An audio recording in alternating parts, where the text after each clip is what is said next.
tiene su ciencia. En esta última conversación del metaverso, de todo tiene su ciencia, hoy día hemos pasado por temas muy diversos. Hablábamos hace unos minutitos sobre el BLT, astronomía, ¿no? Al principio hablábamos de trenes, a propósito del Día del Patrimonio, pero en esta oportunidad, fíjate que estamos en la semana de la lesión cerebral. Y este es el dato que te entregaba hace unos minutitos, ¿no? Cada 90 segundos alguien ingresa en el hospital con una lesión cerebral. Puede ser por accidentes vasculares, por caídas, por accidentes del tránsito también, algún tipo de agresión, por un tumor cerebral. Bueno, por tantas razones, ¿no? Las personas pueden ingresar al hospital con una lesión cerebral. Pero, ¿qué efectos puede tener esto? ¿Cómo se aborda también desde la psicología, por ejemplo? Bueno, de eso vamos a conversar con el director del diplomado en rehabilitación neuropsicológica del adulto, investigador también del Laboratorio de Neurociencia Cognitiva y Social de la UDP, Cristian Salas, que ya está en contacto con nosotros y nosotras. Cristian, bienvenido a Todo Tiene Su Ciencia. Hola Emilia, ¿cómo estás? ¿Todo bien? Estamos muy interesadas también en conocer un poco más acerca de la lesión cerebral.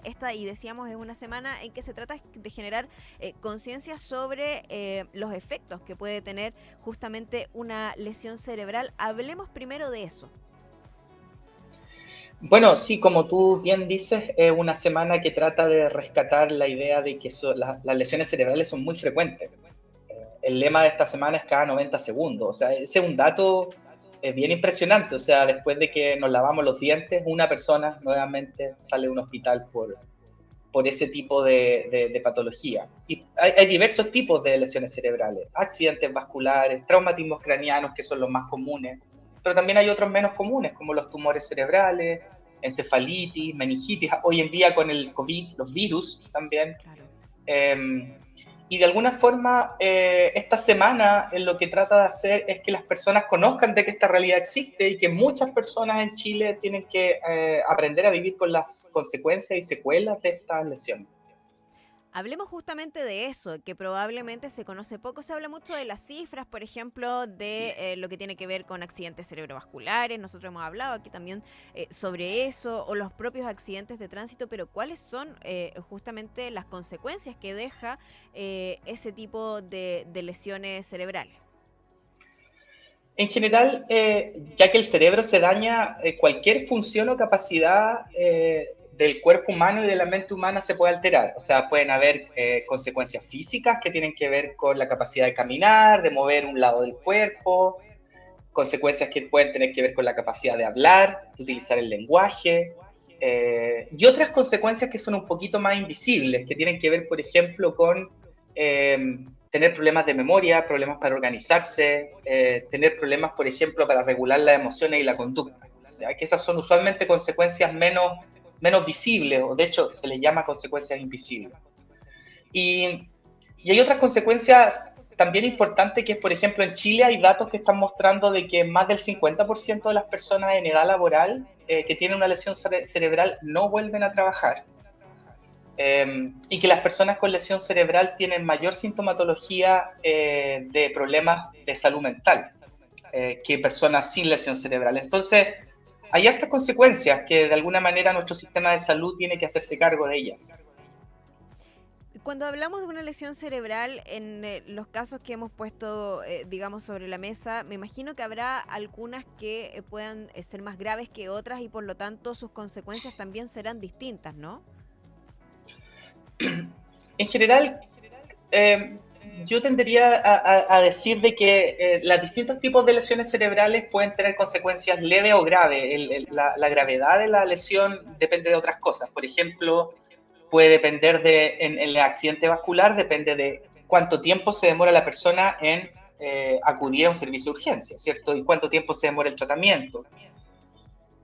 Pero también puede depender de qué extensión del cerebro se afecta por la lesión. Entonces, más bien yo diría de que no es que unas lesiones cerebrales generen más consecuencias que otras, sino que tenemos una amplia gama de personas que, por ejemplo, quedan con secuelas muy graves, que tienen problemas de independencia y necesitan cuidados de otros, pero también tenemos un segmento de la población que vuelve a trabajar y que trata de reinsertarse, que trata de volver a estudiar, etcétera.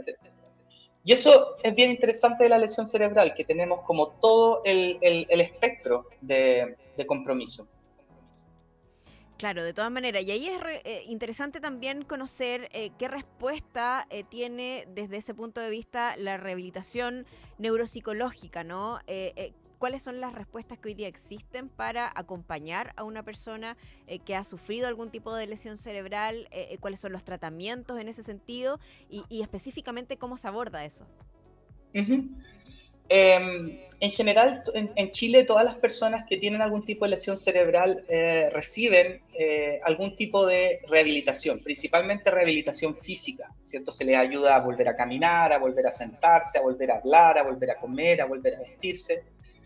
Y nuestro gobierno, en cierto sentido, garantiza un cuidado de los chilenos a nivel público, que nos permite tener un piso mínimo.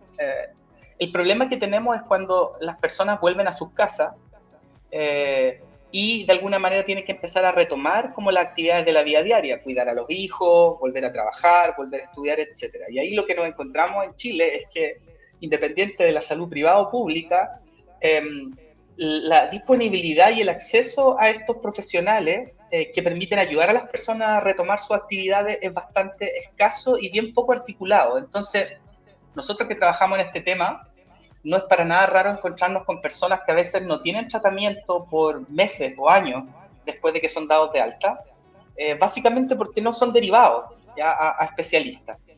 Especialistas como terapeutas ocupacionales, fonoaudiólogos, kinesiólogos, neuropsicólogos clínicos, que son los que ayudan a la persona a ir trabajando sus dificultades en el tiempo y a ir como recuperando funciones y recuperando su capacidad de ser independiente. La rehabilitación neuropsicológica tiene que ver con eso, tiene que ver con enfocarse en los aspectos del retorno a la comunidad, del retorno a los roles, al trabajo, a hacerse cargo de otros, por ejemplo, el cuidado de otros, etcétera. Eso, claro, en términos generales suena, bueno, a algo, primero diría yo, algo que ni siquiera pensaríamos que hay que recuperar después de una lesión cerebral. Muy específico, desde la psicología, ¿no? Desde lo ocupacional, si tú quieres. Pero segundo, suena a una generalidad de algo cotidiano también. Pero ¿cómo le entregamos, o cómo le entregan más bien ustedes las herramientas a las personas que tienen que enfrentarse a eso para poder volver a recuperar esa cotidianidad? En general, lo que se hace es que se generan planes de rehabilitación que implica acompañar a la persona, usualmente un equipo multidisciplinario de un terapeuta ocupacional, un neuropsicólogo o un fonoaudiólogo, dependiendo de lo que la persona encuentre disponible, porque eso también es importante. Claro. Hay distinta disponibilidad a lo largo de Chile, y también la disponibilidad, obviamente, del sector público es menor que la del privado, por un tema económico. Pero en general, en ambos lados se trabaja por objetivos. Por ejemplo, una persona puede querer volver a trabajar, ¿ya? Y esa persona entonces lo que se hace es hacer lo que se conoce como un reintegro laboral progresivo. La persona primero vuelve un cuarto de jornada, se conversa con la jefatura, se ven cuáles son las tareas que tiene que hacer, se ve qué tareas pueden ser más difíciles de acuerdo a los problemas físicos o cognitivos que tenga, y eventualmente lo que se va haciendo es un entrenamiento en su trabajo, de manera que la persona va como reautomatizando lo que antes hacía, porque en general la lesión cerebral genera eso. La persona se puede volver un poco más lenta o le puede costar enfocarse a veces, entonces requiere reentrenar cosas que antes sabía hacer bien y eventualmente las logra automatizar de nuevo. Entonces hay todo un trabajo que es colaborativo en base a objetivos súper concretos que son significativos para la persona y especialmente también coordinado con los otros, con la familia, con los empleadores, etc. Súper interesante lo que nos estás contando. Estamos conversando con Cristian Salas, director del Diplomado en Rehabilitación Neuropsicológica del Adulto, justamente, investigador además del Laboratorio de Neurociencia Cognitiva y Social de la UDP, a propósito de esta semana de la lesión cerebral. El dato es impactante, ¿no? Lo dábamos al principio, cada 90 segundos una persona ingresa en el hospital con una lesión cerebral, y tú decías que además de toda, por supuesto, la afectación que genera a nivel físico, también lo entendemos a nivel ocupacional, pero a nivel emocional también hay una situación ahí compleja que se produce a partir y a propósito de esto. También, cómo se aborda esto justamente desde la neuropsicología en particular, ¿no? Bueno, obviamente los cambios que generan las lesiones cerebrales son bien emocionalmente traumáticos. O sea, hay que pensar de que las personas usualmente están a punto de morirse. ¿Ya? En general esa es la historia común a todos los pacientes. Y por otro lado también lo que ocurre es que las personas, a medida que van saliendo del hospital y volviendo a sus vidas, se empiezan a dar cuenta de que ya no son las mismas de antes, que tienen capacidades que pueden ser un poco distintas, que hay cosas que antes hacían y que eran buenos y que ahora pueden tener dificultades para hacerlas de la misma manera. Y todos esos cambios generan un impacto emocional, ¿cierto? Una suerte como de experiencia que los pacientes en general relatan de que ya no son iguales antes, no son los mismos. Entonces, lo que se ha visto es que todo ese proceso tiene que ser acompañado por un profesional experto en psicología, que es parte de estos equipos multidisciplinarios y que permite ir ayudando a la persona como a reconectarse un poco con quién era, a lograr reconstruir su autoestima, su sentido de eficacia, etc. Pero yo diría ahí que el punto es ese, es que lo psicológico es extremadamente central en ayudarle a estos pacientes como a reinsertarse, es fundamental. Lamentablemente no hay mucho disponible tampoco, ese es un gran problema.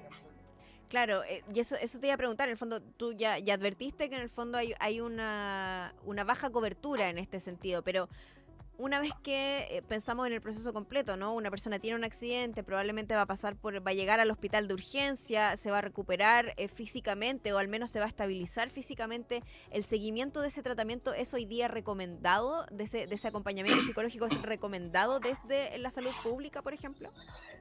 Ese es un súper problema porque no sé si en otros conversaciones que tú has tenido con otras personas te has cruzado con el problema que tenemos en salud de que nuestro sistema de salud no está integrado. Eso significa de que la información que hay de una persona en un hospital no se traspasa, por ejemplo, a un CESFAM o a un COSAM, es decir, como a la salud comunitaria.